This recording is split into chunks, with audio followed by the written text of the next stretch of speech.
Tarso, en la región de Cilicia, en la costa sur del Asia Menor, lo que hoy vendría a ser Turquía. Saulo fue quizás el perseguidor más encarnizado del cristianismo, un hebreo fanático, líder religioso, descendiente de la tribu de Benjamín.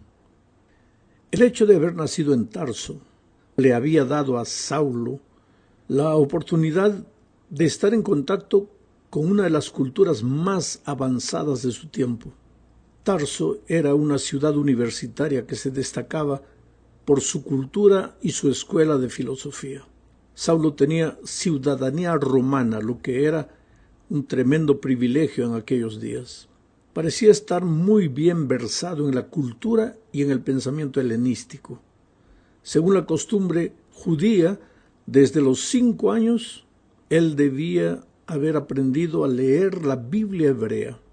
Entonces dominaba el griego, el hebreo y el arameo, y venía de una familia adinerada. La educación de Saulo fue judía y la recibió bajo la estricta doctrina de los fariseos, teniendo inclusive como profesor a Gamaliel, uno de los más grandes rabinos de su tiempo.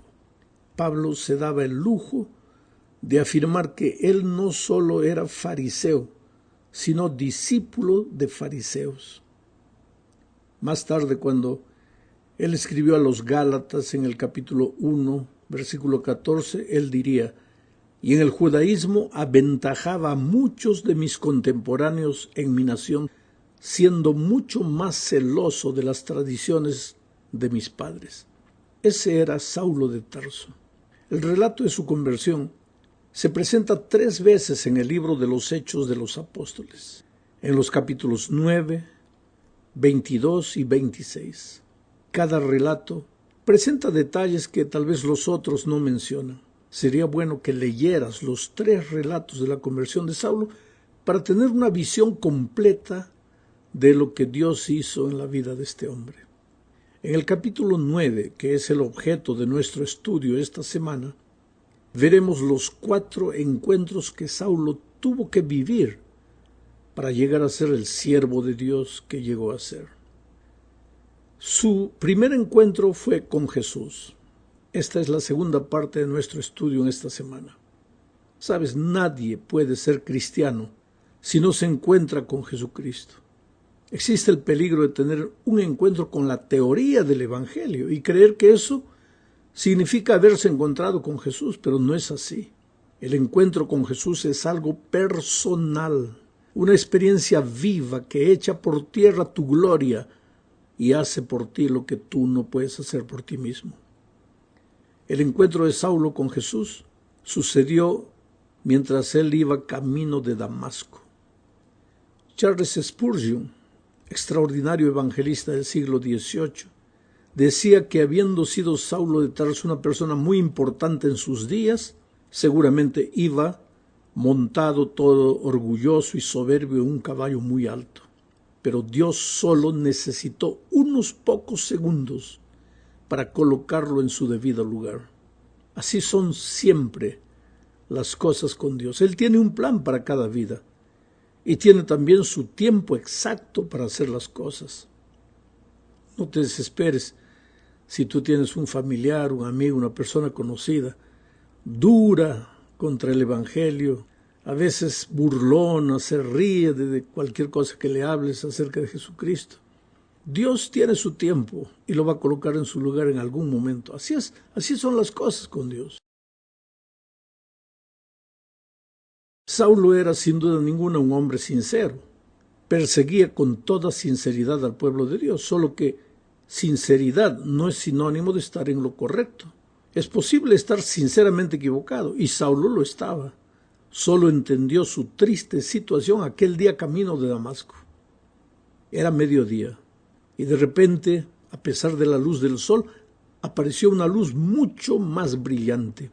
Todos quedaron espantados. Saulo y sus acompañantes vieron la luz, pero solo Saulo se quedó ciego. Sus ojos físicos no vieron nada, pero sus ojos espirituales se abrieron y contemplaron a Jesús que le decía: Saulo, Saulo, ¿por qué me persigues? Aquella voz de Jesucristo solo fue oída por Saulo. Sus compañeros no oyeron nada. Entonces Saulo respondió: ¿Quién eres tú, Señor?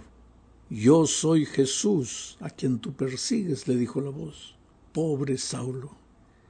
Él creía que perseguía a un bando de fanáticos rebeldes, y sin embargo perseguía a Jesús. Creía que le hacía un favor a Dios persiguiendo a los cristianos, y sin embargo luchaba contra Cristo. Es que el preconcepto es torpe, irracional y terco. En el caso de Saulo, Dios tuvo que usar un método drástico para abrirle los ojos. Pero Saulo tuvo su encuentro con Jesús, así, de forma dramática. Y más tarde diría, en 1 Corintios 9:1, no soy apóstol, no soy libre, no he visto a Jesús el Señor. Ese es el asunto. Saulo tenía seguridad después de su conversión de haber sido colocado por Dios en el ministerio porque él tuvo un encuentro personal con Cristo. Si los otros 11 discípulos habían visto a Jesús cuando convivían con él en la tierra, Saulo lo vio aquel día camino de Damasco. Lo vio con sus ojos físicos y con los ojos de la fe. Habló con Jesús. En la tercera parte de este estudio veremos el segundo encuentro de Saulo. El primer encuentro fue con Jesús.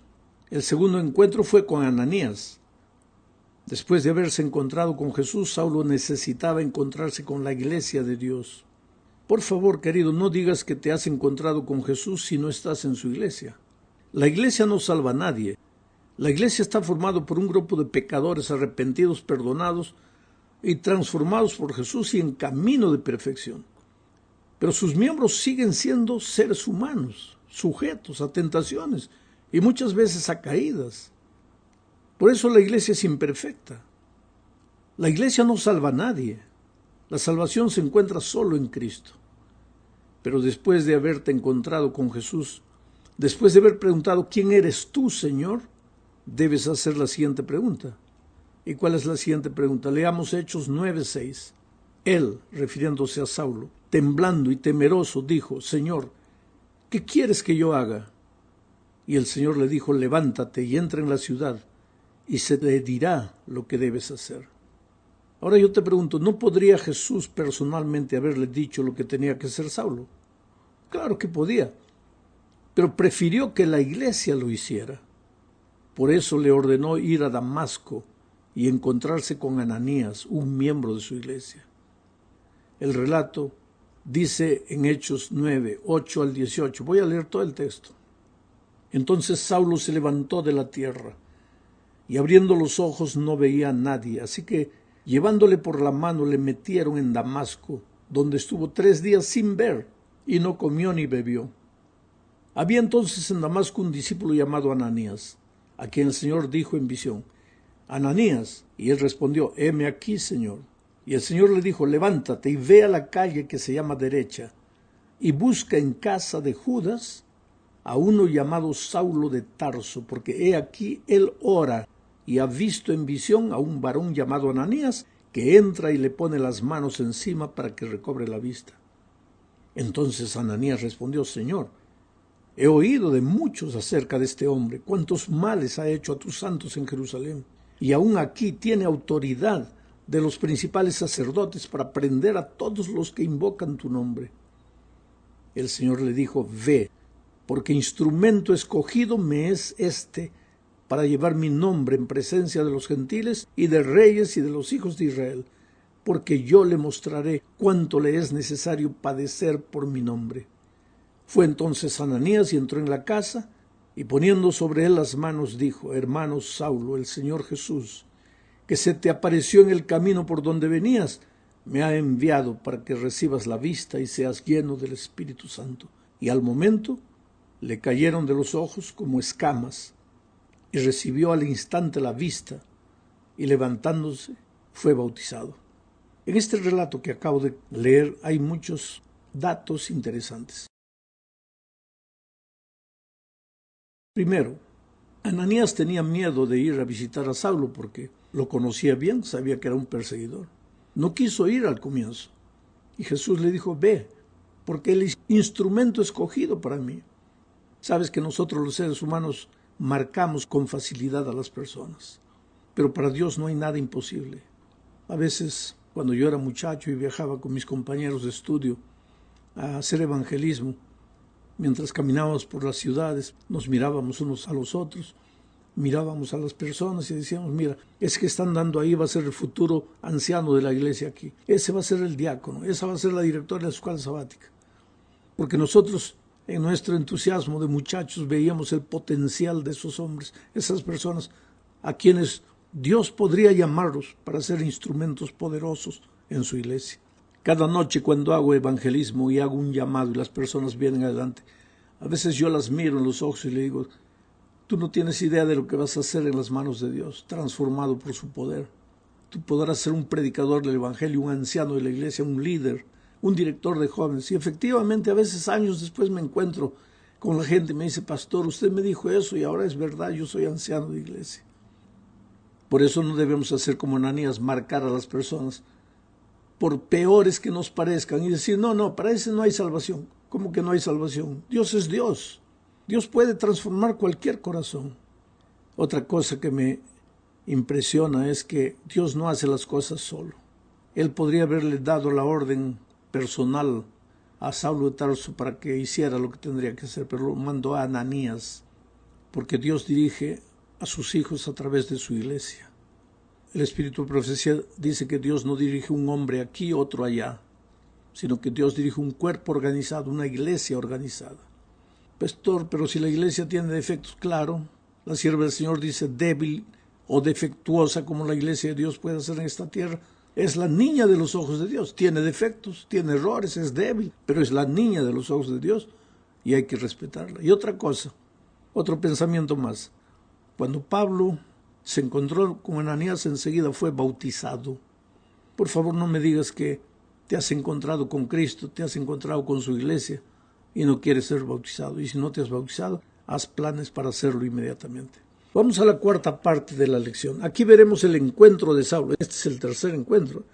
Su primer encuentro fue con Cristo, su segundo encuentro fue con Ananías, y ahora vemos el encuentro de Saulo con la oposición.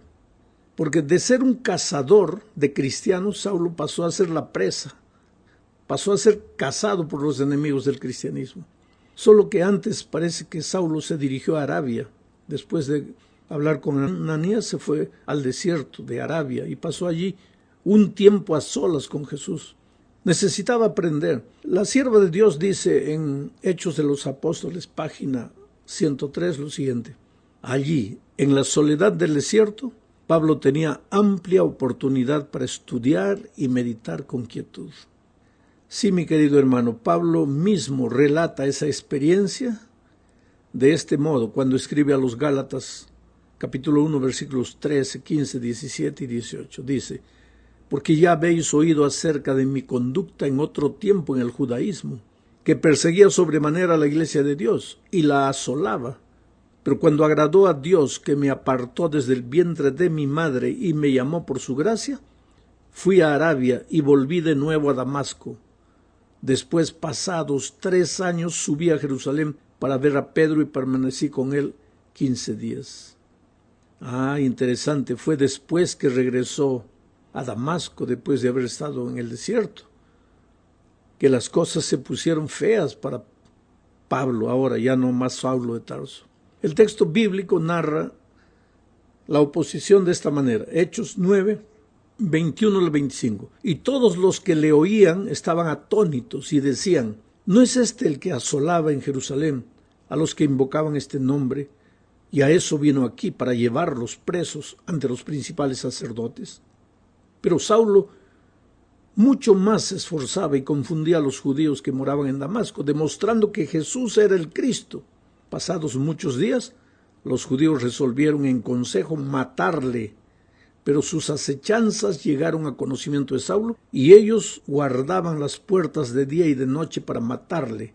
Entonces los discípulos, tomándole a Saulo, de noche le bajaron por el muro, descolgándole en una canasta. Y de esa manera salvaron a Saulo de Tarso, ahora convertido en Pablo. En fin, Saulo en carne propia sufrió y vivió lo que él había hecho sufrir y vivir a los cristianos cuando él era un perseguidor. Pero ahora estaba dispuesto a dar la vida por Dios. ¿Sabes que aquellos que muchas veces contradicen el Evangelio, no quieren conocer nada de la palabra de Dios, cuando se convierten son los mejores cristianos que ya he conocido? Gente comprometida. Ese celo que antes usaban para burlarse, para negar, ahora lo usan para seguir a Jesús y servir a Jesús. Llegamos pues ahora finalmente al fin de este estudio, hablando del encuentro de Pablo, pero esta vez el encuentro de Pablo con la iglesia. Hechos capítulo 9, versículos 26 al 31 dice: Cuando llegó a Jerusalén, trataba de juntarse con los discípulos, pero todos le tenían miedo, no creyendo que fuese discípulo. Entonces Bernabé, tomándole, lo trajo a los apóstoles y les contó cómo Saulo había visto en el camino al Señor, el cual le había hablado, y cómo en Damasco había hablado valerosamente en el nombre de Jesús, y estaba con ellos en Jerusalén, y entraba y salía y hablaba denodadamente en el nombre del Señor, y disputaba con los griegos, pero éstos procuraban matarle. Cuando supieron esto, los hermanos le llevaron hasta Cesarea y le enviaron a Tarso. Entonces las iglesias tenían paz por toda Judea, Galilea y Samaria, y eran edificadas andando en el temor del Señor, y se acrecentaban fortalecidas por el Espíritu Santo. Hermanos queridos, la iglesia cristiana de aquellos días no aceptó a Saulo de Tarso con facilidad. ¿Sabes que Dios perdona todo, pero la iglesia no perdona? Dios te da una oportunidad, pero a veces los hombres no damos una oportunidad. Una vez perseguidor, para siempre perseguidor. Eso es lo que pensaba la iglesia de aquellos días. Y hoy día, una vez ladrón, para siempre ladrón. Una vez adúltero, para siempre adúltero. ¿Por qué marcamos a las personas? ¿Por qué no creemos en el arrepentimiento? ¿Por qué no creemos? ¿Por qué no estamos dispuestos a dar una nueva oportunidad, pero inmediatamente? Menos mal que en toda iglesia no falta gente maravillosa, extraordinaria como Bernabé. Bernabé tomó a Saulo, lo llevó ante los hermanos y les dijo: hermanos, yo conozco la historia de este hombre. Este hombre se ha encontrado con Jesús personalmente camino de Damasco. Tenemos que darle una nueva oportunidad. Y pues la iglesia lo aceptó. Mientras estuvo en Jerusalén, Pablo predicó el evangelio con denuedo, con fuerza, con vigor, porque cuando él hablaba de Jesucristo, hablaba de su encuentro personal con Jesucristo. ¿Sabes lo que nos falta en la vida? Es ese encuentro personal. Un día un hombre salió rumbo a Damasco persiguiendo cristianos. En el camino se encontró con Jesucristo. Su vida dio media vuelta. De perseguidor se volvió perseguido. Se volvió uno de los pilares del evangelio. Yo cuando vaya al cielo, por la gracia de Dios, voy a buscar a Pablo. Yo lo admiro, ¿sabes? Es mi maestro de evangelismo, mi maestro de predicación. He aprendido tantas cosas buenas de Pablo. Yo agarro sus epístolas, las leo, las subrayo, saco las ideas con relación a predicación, a organización de iglesia, a evangelismo. Él ha sido un hombre útil